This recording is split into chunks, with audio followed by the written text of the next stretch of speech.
Well, okay, I want to read ChatGPT's comment here. The Okay. U.S. Surgeon General has identified loneliness as a significant health threat comparable to smoking and obesity.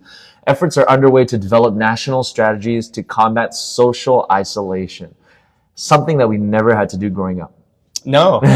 Say Isn't why. that interesting? Why is that? Well, like the whole thing about like playing with the neighborhood kids, which there's a trend now I realize on social media where like there are these millennials or older who are filming when kids play out in the playground, like, you know, way back when. It gives them a sense of nostalgia, but it also reminds you like you just built so much more resilience, I think. But that's something we didn't have to do. Everybody, think about it, like media, social media now, like businesses, branding, marketing is all about what? Creating community of some sort.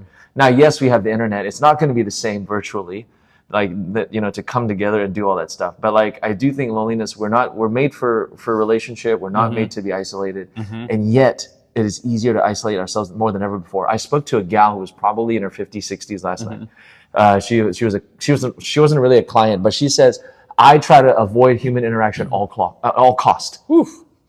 That's literally what she said Which to is me. interesting because side note, I just saw that, I think it was Starbucks that just changed their policy from being kind of more, was it Starbucks, McDonald's? Starbucks being disconnected from people and using like bots and technology. They're going back to having people be more interactive, or some company like Starbucks where they're going back to like in person or like face to face or human to human contact. Yes. Because they're realizing that their customers want that. Yeah. And people will gravitate toward that over machines. That's actually Starbucks' business model. It's not their over roasted coffee. It's the fact that Howard Schultz was talking about how like we're a meeting place. This is where you talk business, you talk deals, you have conversations. That's why people say go to Starbucks. It's synonymous with having conversation and interacting. So, but I think the question was like, how do you combat that? That is really interesting because there are a lot of things that are trying to pull us away, like our screens right now.